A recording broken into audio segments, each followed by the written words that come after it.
Saudara, sejumlah lembaga survei telah merilis hasil hitung cepat Pilpres 2024, termasuk Litbang Kompas. Berdasarkan hasil hitung cepat, pasangan calon nomor urut 2 Prabowo Subianto dan Gibran Rakabuming Raka menorehkan angka paling tinggi dibandingkan dua paslon lain. Di wilayah mana saja Prabowo Gibran unggul? Sudah bergabung bersama kami peneliti senior Litbang Kompas, Bambang Setiawan. Selamat pagi, Mas Bambang. Terima kasih sudah gabung. Mas Bambang, kami ingin Anda membaca hasil exit poll dari Litbang Kompas terkait dengan faktor geografi soal angka yang sudah diperoleh tiga paslon ini. Bagaimana memetakannya? Ya, berdasarkan hasil exit poll yang kami lakukan pada hari H pemungutan suara, ini kita mendapatkan gambaran bahwa pasangan nomor urut 02 Prabowo Subianto Gibran Rakabuming Raka ini memperoleh suara yang jauh lebih besar daripada pasangan-pasangan lainnya di semua gugus pulau ya. Kalau kita lihat di Pulau Sumatera misalnya, perolehan Prabowo Gibran mencapai 54,8%, lalu di Sulawesi bahkan Sulawesi, Maluku hingga Kalimantan itu perolehannya di atas 60% gitu ya. Sedangkan di Jawa yang merupakan wilayah paling penting untuk pemilu ini karena jumlah pemilihnya mencapai 56%, ini Prabowo Gibran juga unggul dengan 52,1%. Ya. Dan juga wilayah lain yang punya keunikan sendiri biasanya karena di sana kekuatan PDIP itu sangat dominan. Ini juga berhasil dikuasai oleh Prabowo Gibran dengan 51,6%. Bali dan Nusa Tenggara biasanya dikuasai oleh PDIP dan juga capresnya begitu ya Mas Bambang ya. Tapi betul. Yang terjadi tahun ini berbeda. Ini juga terjadi di Jawa Tengah ya Mas? Betul. Jawa Tengah ini dalam survei-survei kami sebelumnya itu seringkali didominasi oleh Ganjar ya. Oke. Terutama. Tapi dalam exit poll kali ini pas hari H ternyata Prabowo Gibran ini. Ya. Masuk survei Litbang Kompas di Desember tahun 2023 lalu masih dikuasai oleh untuk Ganjar. Di Desember ini sudah relatif hampir berimbang. Tapi di survei sebelumnya memang cukup jauh sebetulnya. Tapi ada waktu Januari Februari yang mengakibatkan jadi faktor mungkin ya. Naiknya. Ada banyak faktor yang menyebabkan elektabilitas di Jawa ini elektabilitas Ganjar Mahfud itu drop cukup jauh gitu ya. Ini bisa dibaca nggak sih Mas Bambang kalau terkait dengan peta wilayah perkotaan atau? Kita lihat agak lebih dalam lagi di Jawa terutama ya. Kalau kita lihat di Jawa sini bagaimana pertarungannya secara khusus misalnya Jawa Tengah dan DIY ini kan wilayah yang sebetulnya menjadi basis utama dari Ganjar Mahfud itu saat ini sudah dikuasai oleh Prabowo Gibran. Nah, sedangkan perolehan dari Ganjar Mahfud di Jawa Tengah ini relatif sama persis dengan survei pada bulan Desember lalu, 30,6%. Jadi relatif Ganjar Mahfud sebenarnya tidak ada perubahan ya. Di Jawa selama sebulan, 2 bulan ini. Tetapi yang kemudian menjadi lebih masif mendapatkan suara besar ini adalah Prabowo Gibran. Jadi ini berhasil mengambil ceruk-ceruk lainnya terutama untuk dari mereka yang waktu itu belum menentukan pilihan. Swing voters. Ceruk suara pemilih bimbang, pemilih ragu di Jawa Timur inilah yang diambil Jawa oleh Tengah dan juga Jawa Tengah. Relatif hampir sama di semua wilayah itu pada akhirnya mengarah ke 02. Oke. Kalau untuk Jawa Barat seperti apa, Mas Bambang? Ya, Jawa Barat ini kan salah satu pemilih tertinggi di Indonesia. Betul. Jawa Barat ini memang sebetulnya dari awal sudah menjadi wilayah yang dikuasai oleh Prabowo Gibran gitu ya. Jadi tidak heran kalau ini juga dimenangkan oleh pasangan 02 ini. Nah, yang juga unik di sini adalah Jakarta. Di Jakarta itu dalam survei kami di Desember itu Anies masih unggul di situ. Anies unggul dari Prabowo Gibran. Dari Prabowo Gibran Ya. dan tentu saja di Nah, Ganjar sekarang Mahfud. kita lihat perolehan yang saat ini Prabowo Gibran di atas dari pasangan Anies Muhaimin. Dan pada survei Litbang Kompas Desember tahun lalu 2023 akhir posisi dari Anies Muhaimin masih unggul di Ya, Jakarta. masih unggul di Jakarta waktu itu. Masih unggul tipis ya. Sekarang ini yang lebih unggul pasangan Prabowo Subianto. Oke, dan itu apa yang diambil oleh pasangan Prabowo Gibran di Ceruk Suara Jakarta? Ini kan sebenarnya diungguli oleh Anies Muhaimin selama ini. Relatif Hasil sebetulnya mengambil dari masa yang bimbang itu. Masa yang bimbang saat itu. Jadi lebih pasti sekarang ini. Persentase masa yang bimbang cukup besar saat itu. Kalau bulan Desember kan 28% itu. Kalau sekarang ini sekitaran 12%. Pemilu berlangsung. Artinya tinggal 12% suara. 12% itu sebetulnya karena ini udah pemilu, jadi cenderung mereka yang merahasiakan pilihannya tadi. Merahasiakan pilihannya, bukan bimbang lagi. Gitu Bukan ya. bimbang lagi. Tidak memberikan keterangan kepada Tidak memberikan keterangan. survei exit poll. Oke, Mas Bambang ini terkait angka yang sangat unik gitu ya. Kalau kita bisa membaca alasannya atau faktornya apa saja sih sebenarnya? Ya ini perubahan yang luar biasa ya, masif ya. Mungkin banyak juga yang tidak menyangka bahwa hasilnya akan begitu tinggi untuk pasangan Prabowo Gibran.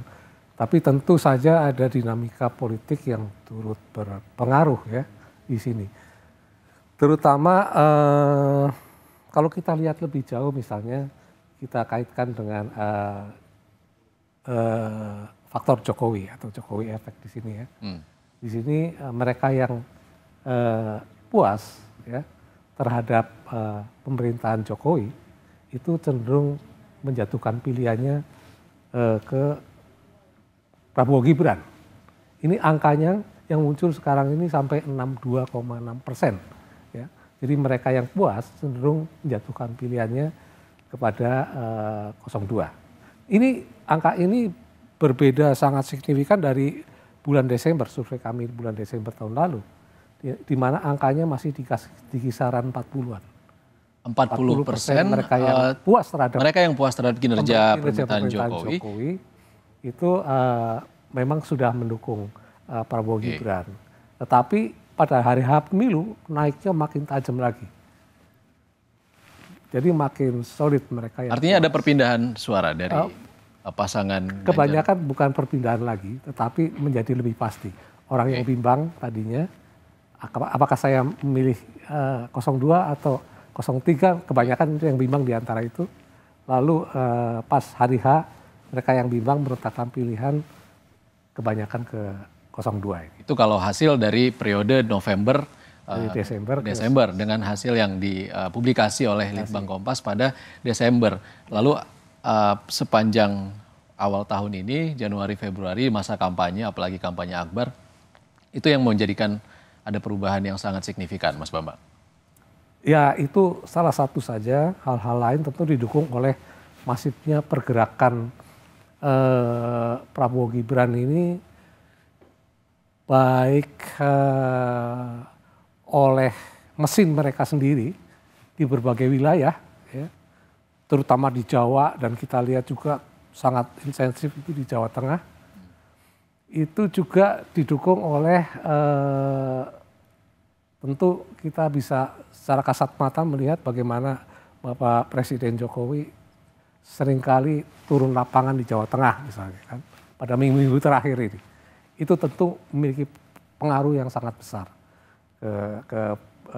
pada akhirnya mereka lebih memilih 02. Tetapi juga kita lihat di tengah pergerakan mesin 02 yang masif di lapangan, sayangnya memang kita lihat itu tidak terjadi di mesin-mesin partai dan juga mesin-mesin pasangan lain ya. Gitu. Seperti yang tadi disampaikan oleh Ketua DPC Solo juga. Karena saya kan tidak jalan turun lapangan juga memantau selain kuantitatif ini kita juga kualitatif melakukan studi geopolitik itu kita bisa melihat Seperti betapa apa sepinya relawan-relawan dari pasangan lain yang kerja di lapangan itu jauh lebih sepi daripada yang kita temui di 02 ini. Itu secara kualitatif, apa faktornya kira-kira? Ya, secara kualitatif kita menanyakan kepada orang-orang, misalnya ini siapa saja yang sudah memberikan bantuan atau melakukan pendekatan kepada Anda, gitu ya.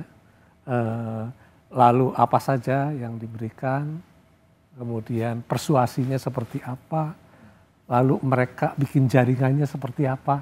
Itu juga ditanyakan kepada calon pemilih? Kepada calon pemilih. Okay. Jaringan seperti apa yang mereka bentuk ini. Nah, kita bisa melihat bahwa ini kaki-kaki utama dari relawan pada level misalnya kecamatan sampai ke bawah itu relatif sudah dalam tanda kutip sudah diborong lah oleh 02. Jadi ketika kita lihat kemarin juga di sejumlah TPS itu kita sulit mendapati relawan saksi dari 03 misalnya. Berada di TPS? Ya, berada di TPS. Ini berbeda dengan apa yang terjadi 2019 lalu? Iya, betul. Ini banyak TPS-TPS yang terlihat kosong dari ini. Saya cek beberapa lokasi begitu. Itu secara kualitatif. Oke.